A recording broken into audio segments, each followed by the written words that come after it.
Paano po ba nagtapos yung Book of Judges? Pag-usapan po natin 'yan sa devotion natin na ito.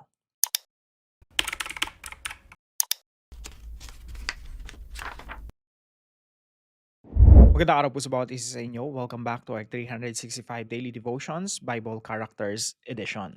Binabati ko po muna si Sir Arman Bautista and Sister Che Amlon. Maraming salamat po sa inyong pagsubaybay dito sa ating mga devotions. Binabati rin po natin ng happy birthday yung ating kasamahan si Sister Irene Santos.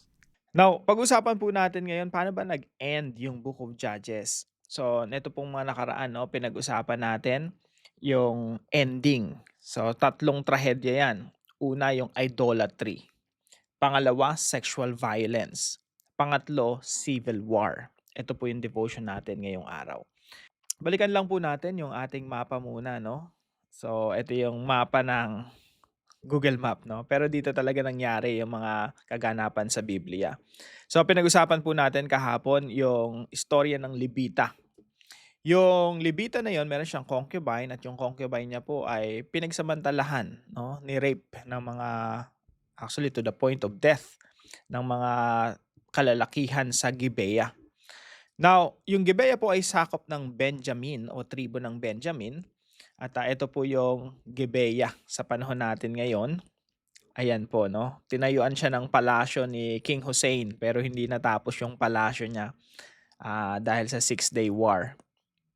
So ito po yung lugar kung saan nangyari yung pang-aabuso doon sa babae, sa concubine ng isang Levita. Now, according to the story, yung pag-uwi ng Levita, chinap-chop niya yung asawa niya, tapos isined niya doon sa 12 tribo. At sabi ng mga Israelita, grabe naman yung nangyari na ito, no, sa ating kababayan pa. So kailangan nating bigyan ng hustisya. So kinausap nila yung mga Benjamites. Sabi ng mga Israelita, ang dami nila mga Israelites, ha. Isipin nyo, 11 against 1. So sabi ng mga Israelita, bigay nyo sa amin yung mga gumawa ng krimen na yan at papatay namin sila. Kaso, etong mga Benjamites, prinotektahan pa yung kanilang kalahi or yung lahat naman sila magkakalahi, yung kanilang katribo. Now, sabi po rito sa verse 12 ng Judges chapter 20, the tribes of Israel sent messengers throughout the tribe of Benjamin, saying, "What about this awful crime that was committed among you? Now turn those wicked men of Gibeah over to us so that we may put them to death and purge the evil from Israel." Bigyan nyo sa amin yan, mga kalalakihan, yung mga gumawa nito para papatayin namin sila. But the Benjamites would not listen to their fellow Israelites. From their towns, they came together at Gibeah to fight against the Israelites. So gusto nila makipaglaban pa sa mga Israelita, alang-alang sa kanilang mga katribo na gumawa ng karumal-dumal na krimen. So, verse 15, sabi dito, at once the Benjamites mobilized 26,000 swordsmen from their towns. So, 26,000, no, yung kanilang nirali para labanan yung mga Israelita.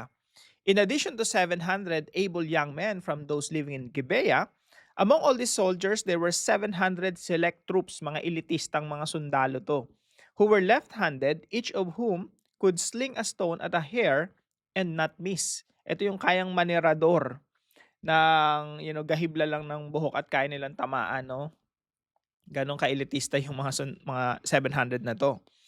Verse 17, Israel, apart from Benjamin, so lahat ng mga tribo ng Israel, nag-gather naman sila ng mga sundalo, mustered 400,000 swordsmen, all of them fit for battle.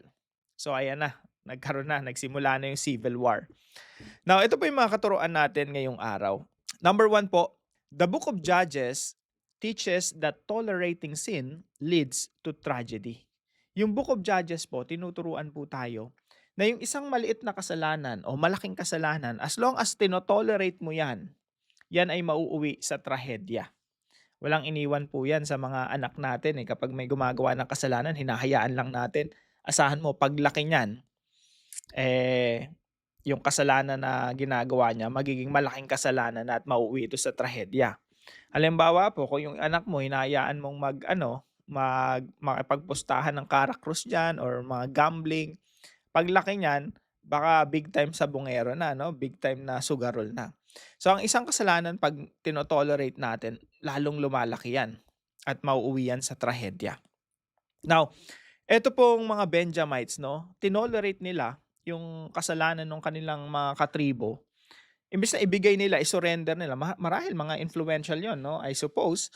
Kasi ano sila, parang feeling nila hindi sila mapaparusahan, walang walang kumbaga yung salita impunity 'no, walang kaparusahan yung ginawa nila, parang feeling nila batas kami rito. And makikita nga natin na protektahan sila ng mga Benjamites. So isipin niyo, yung civil war na ito nagsimula sa kanila. Nag-ipon ng mga 400,000 ng mga Israelita na mga sundalo. Yung Benjamites nag-ipon ng 26,100. Double check nga natin. Sa verse 15, at once the Benjamites mobilized 26,000 swordsmen, 26,000 against 400,000. At ito na nga po nangyari. So, yung first day of battle, nakipaglaban yung mga Israelita, pinaligiran itong yan lugar na yan, no? Tingnan mo natin sa mapa. Pinaligiran niyang Gibeah. Now, yung first day of battle, ang unang natalo, yung mga Israelita, 22,000 soldiers yung namatay sa kanila. Second day of battle, 18,000 soldiers na mga Israelita yung natalo. Ibig sabihin, ang galing ng mga Benjamites, no? Naka 40,000 agad silang inubos. Isang trahedya po ito kung ikukumpara mo dun sa mga kriminal na pinoprotektahan nila. Kapalit, 40,000 na buhay ng mga tao. Pero hindi lamang po yun. On the third day, eto na yung pabor ng Diyos sa mga Israelita. On the third day, tinalo ng mga Israelita yung mga Benjamites. Ilan pong sundalo ang napatay nila? 25,100 Benjamites. 25, halos ubos na yung lahi ng mga Benjamita. So, yung Book of Judges, tinuturuan po tayo nito na pag tinotolerate natin yung maliit na kasalanan or malaking kasalanan, basta may tinotolerate tayong kasalanan, mauwi po yan sa trahedya katulad ng nangyari sa mga Benjamites. Pangalawa po, the Book of Judges ends with idolatry, violence, and war. Ito po yung tinuturo ng Book of Judges sa atin, no? Ang isang bansa na yung Diyos ay hindi si Kristo, or in their case, ang isang bansa na ang Diyos nila ay mga Diyos-Diyosan at hindi si Yahweh, nauuwi talaga sa trahedya, sa karahasan. Kaya po yung Book of Judges, dahil paulit-ulit yung cycle nila ng pagsamba sa mga Diyos-Diyosan, yung ending ng Book of Judges ay idolatry, violence, and war. Gera. Now, pangatlo po, the Book of Judges expresses a longing for a righteous king. Yung Book of Judges, yung pinaka-point ng Book of Judges, makikita nyo po sa pinakahuling verse ng Book of Judges. At sinasabi po roon, basahin nga po natin, no, yung pinakahuling verse. Judges chapter 21.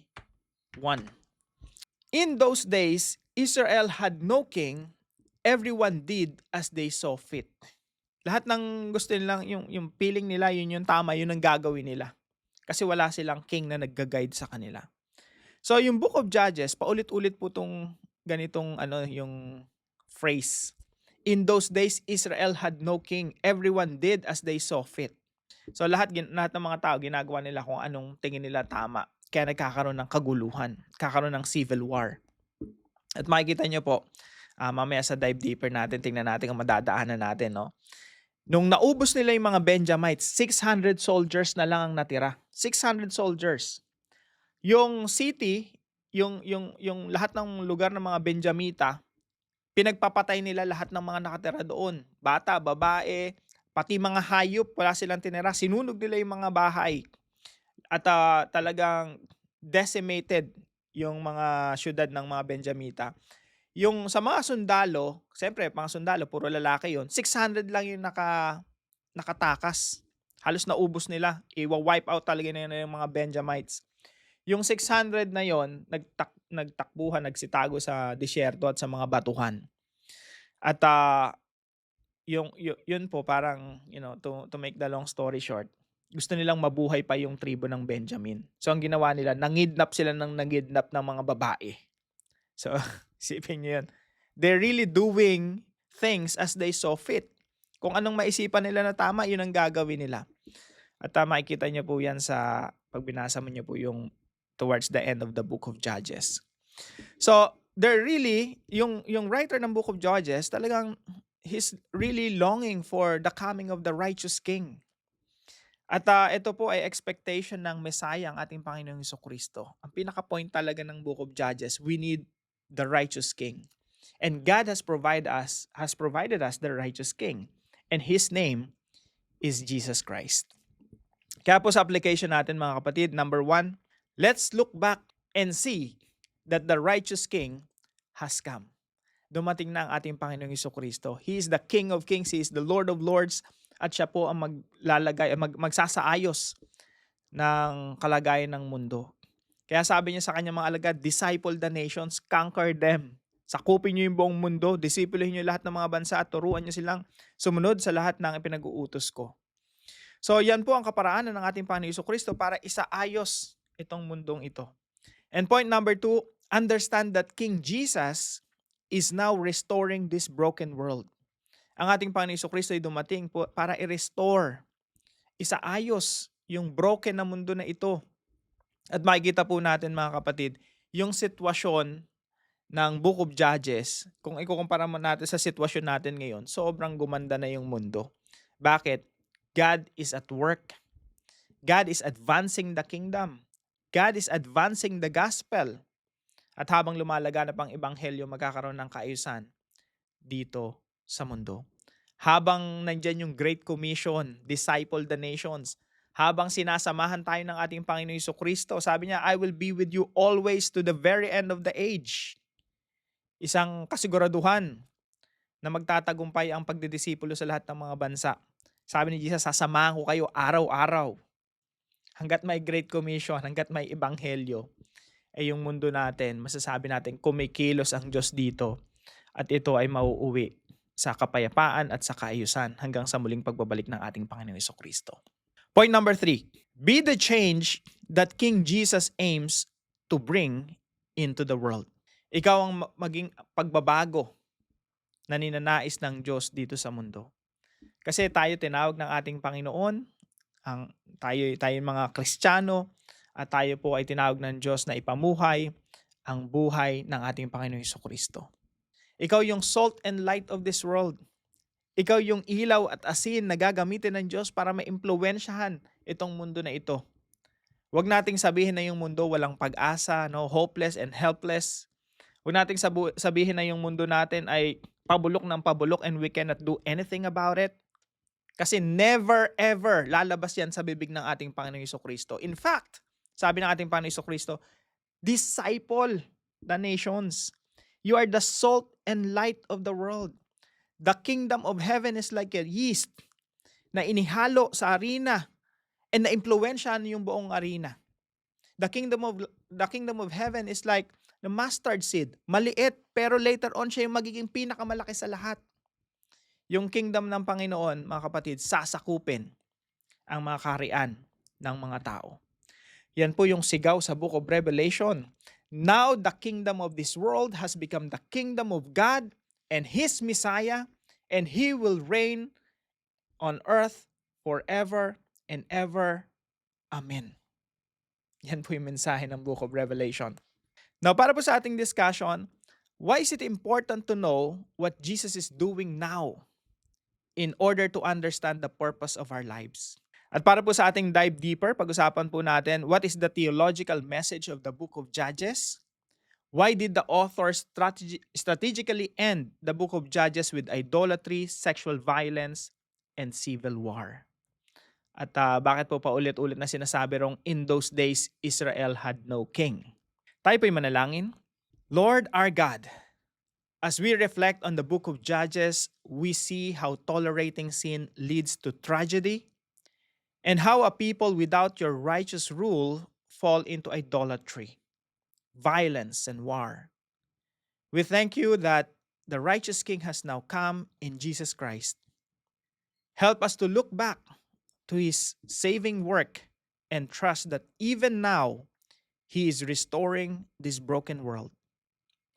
Teach us to live under his authority and to be instruments of his truth, justice, and grace. Shape our hearts and actions so that our lives reflect the kingdom of Christ in a world longing for the true King. In Jesus' name, Amen and Amen. Maraming salamat po kay Sir Hubert na partner po natin sa devotion natin na ito. Pagpalain ka ng ating Panginoon. At kung kayo pa yung may natutunan, ipalam nyo lang po sa comment section right below this video. And please don't forget to share this devotion to your family and friends. God bless you po. See you po tomorrow 5 a.m. dito sa ating Daily Devotions.